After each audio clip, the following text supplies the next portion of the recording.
likely non-humans also watching. Geeta Rose here. Thank you for tuning in. This week's video is about receiving divine direction and how we can apply this idea to the idea of having a positive response to experiences that we may not actually prefer. How we can truly do that. This is an example, an experience that I had this week of how I really learned this lesson for myself. So many of you know that I come originally from the theater, and I have worked with many a director who actually wore ascots and would speak very pointedly and emphatically with their pens at us and would give director's notes. One moment.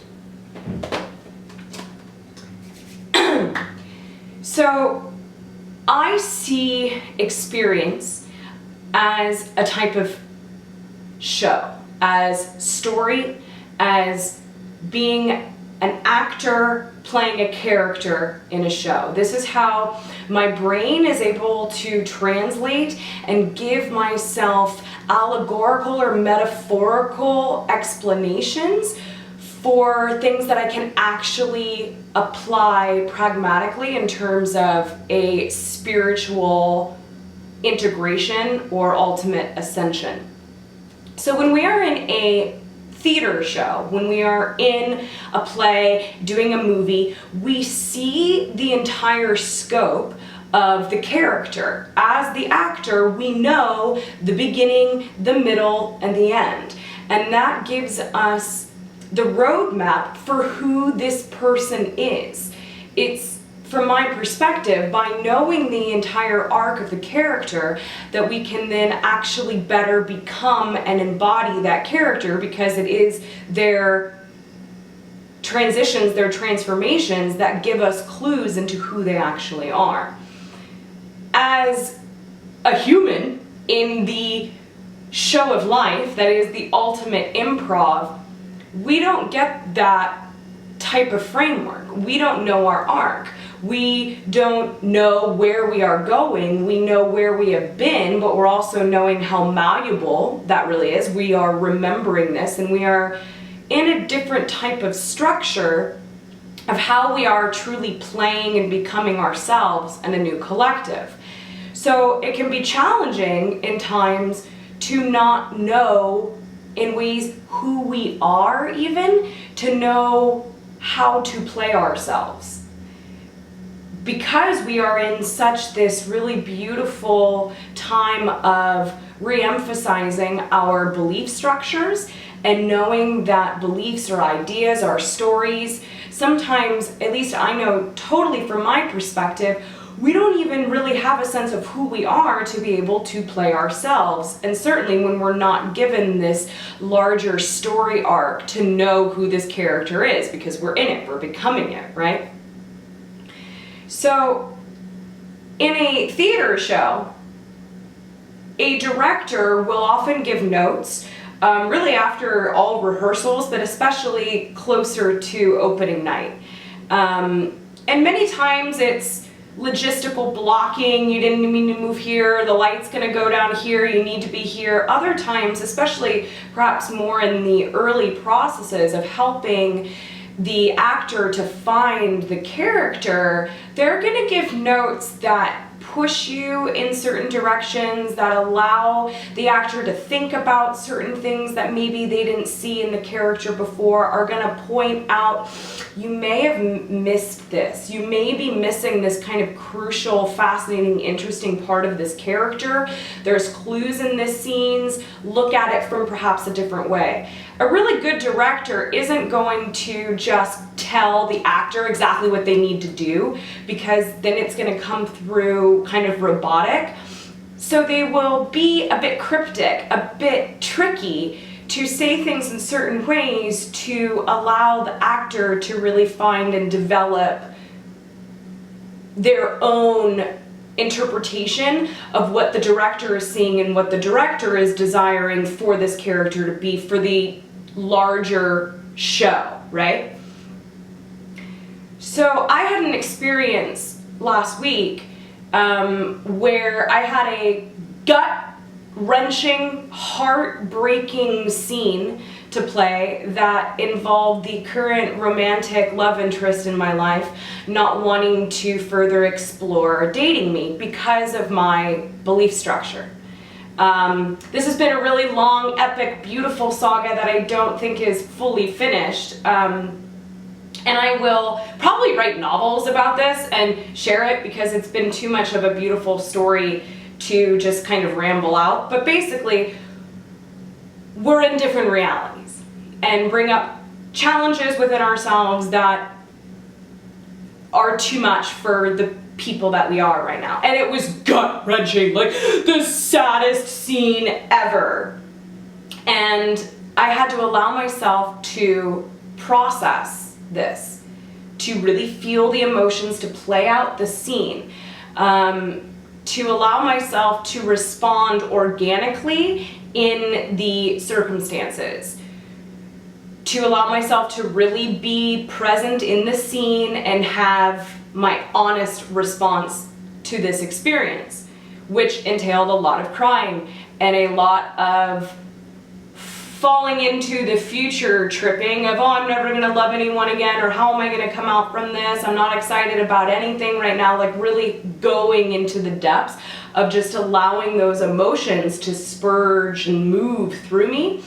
But I always retained the connection to the knowing that I am a character in a scene, that I need to fully dive into the emotional expression, the processing, without even, to the best of my ability, not attaching to any idea, any belief structure, any story in regards to where it may go or why did it get this way, but just feel the moment and allow the organic emotions to process, always retaining I'm a character in a scene, this scene will change, this scene is needed because it is part of the development of my character.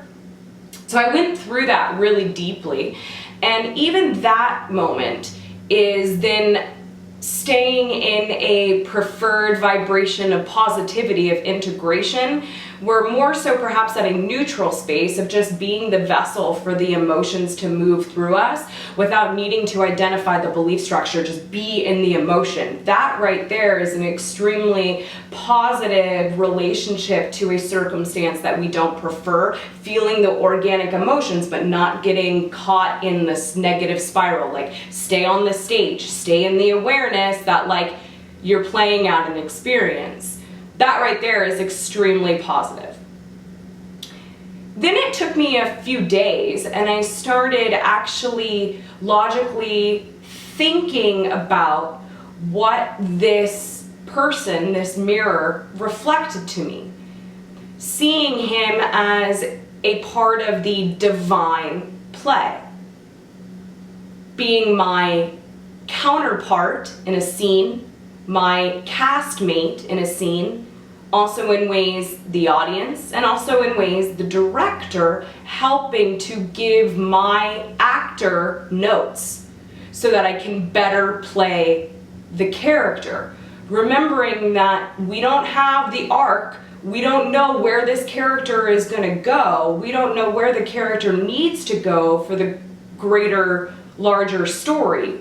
So in these moments, as we are in our improv show, in the now moment, and we receive these reflections, it was a really grounding, transformative understanding for me to feel in a slightly different way, in a different translation, that not only, yes, is this person my mirror, my teacher, but they are giving me very specific director's notes for the actor, for me to look at certain things that I may have missed in playing the character.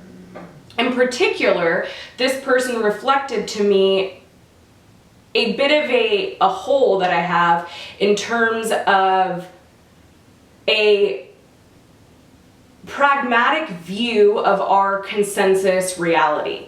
I haven't really been into politics. I haven't been into mainstream science, mainstream media, I've really had like blinders on in terms of looking at the story, the facts. And one of the reflections, one of the notes that this director, castmate, friend of mine had for me was that it made him like really uncomfortable that like I didn't really even have like a sense of the arena around me. Because I was going really far out there, you know, and having my spiritual journey, and I went into a moment of like having this like huge guilt because I was like, oh, that's a note for me. Like, thank you for that note. Like, I was missing a part of my character. I didn't realize that like we need her to be doing this and she's not quite doing this. And at first I was like, I took it really harsh. I felt like really guilty. I was like, had this moment of like, oh my God, like duh, like I have no scope of the world that I'm in. There is a consensus reality. Yes, all truths are true. We are flipping in and out of multiple parallel universes all the time, every moment, every moment, every moment. Then also there is a consensus reality that we are playing out, a larger play that is relevant. And so at first I went through all this guilt. And then my higher self kind of slowed it down for me. And again, as I was processing, allowing myself to process the emotions, finding the next level of a positive response to extreme circumstances that I certainly did not prefer, like complete separation potentially from this individual, I was then able to remind myself, oh, right, you're getting a director's note. Let's look at this. And then let's also have as much fun with this as we can. And I immediately took myself to story structure, to like writing a really good novel and allowing myself to truly see me as a character who is in this world, this crazy world where all of these things are going on. There's all of these subplots, there's all this mystery and intrigue and magic and multi-dimensional experiences and aliens and fae and plants are talking to her and like all these things are going on. And she kind of missed a crucial part of understanding the world building. Meaning just the pragmatic story of politics in particular, of things that are happening, and how that can be a really fun experience to watch our character go, oh, whoa, right, I'm in like a creational experience. I'm in a simulation experience in a way, and perhaps I should know a bit more of the rules of the world that we are building together so I can more so efficiently transform and create and move through this reality.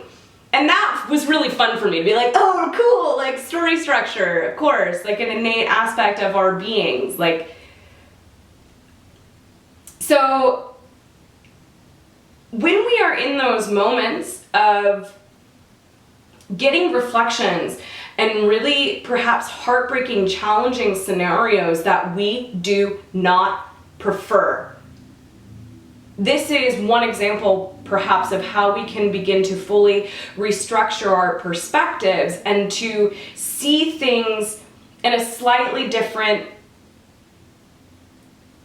more malleable, perhaps non-linear way. Because we don't know our characters, really. We have an idea of who we are in each and every moment, but we don't know who we need ourselves to be. We don't know fully who we are becoming. And so this is perhaps one way that we can kind of chew on in your own process, in your own actor exploration. How do we receive and interpret conflict, circumstance from other individuals in our life? Is it something that we are at a level in where we can go, you know, that's really not mine. I'm not excited to explore those things. I have cleared those things. Thank you for that type of director's note, but I know thyself and my character enough to know that that was a few scenes ago and I'm done with that. Or is it, oh wow, thank you for bringing this up within me. This is a hole that I missed. This is something that I missed. This was an objective, this was a line, this is a subtext, this is a nuance of the character that I was missing. So thank you, director, thank you, friend, thank you, castmate. And then as we are receiving these reflections and these lessons and these teachings in terms of public sharing and of even like sharing with the castmate, with the individual, with the director, like it's been a huge lesson for me as well to really allow that process to happen, that conversation just with the divine intervention itself, to remove the other characters, to remove the other vessels of how that information came to you for a time. Especially as things are getting really heated in our political arenas, and it's just going to continue more and more. The more that we can allow ourselves to process the emotions and then move to it without looking for the beliefs, looking at the, like, nothing, and then just moving the energy. And then finding a place where eventually that's just gonna like run out. Like you're gonna cry yourself out enough where some other idea is gonna come in, you're gonna be interested to research something, look at something, read something, go somewhere, do something. Then we follow the next moment of inspiration, excitement, of joy without any insistence.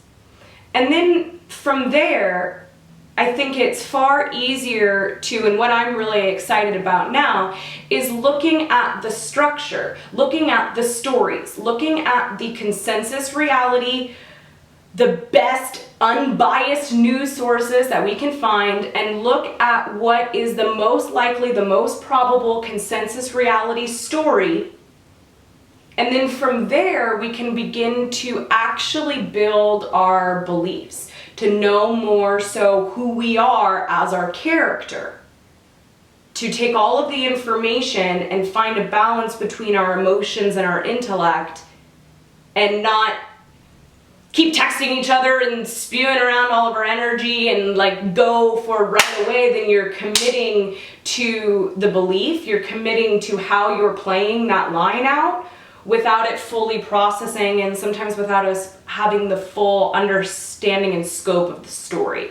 So that may sound a little rambly right now. I'm kind of leaving breadcrumbs for myself because I'm more excited, as I said last week, to start talking about a bit more logistical, pragmatic things that are happening in our consensus world, sharing some of my actual resources of this is what is going on around certain themes, certain topics, certain ideas that perhaps some of us from these more mystical traditions, these more mystical timelines don't really know much about, right? It's been a gap in our story, in our character. So I'm excited to share my perspectives from my timelines of what I'm gleaming more and more are our most likely consensus reality story. So I hope this was somewhat sensible and entertaining, and maybe just leaves an implant of how we can begin to actually apply the teachings of responding positively to situations that we don't outright prefer. And that we are leaving notes and signs and breadcrumbs through all aspects of this beautiful co-creation. So thank you to those of you who subscribed this week, and thank you to those of you who continue to support and encourage my journey thus far. I sincerely appreciate it. You can like if you like, and subscribe if you like, and remember to ring the bell ding dong if you like. And I'm also booking private sessions with Bella. I do them online via Zoom. I will leave a link to my calendar if you are curious. Our minds may be different, our bodies may be different, but it is through our hearts that we know our spirits are one. Allah!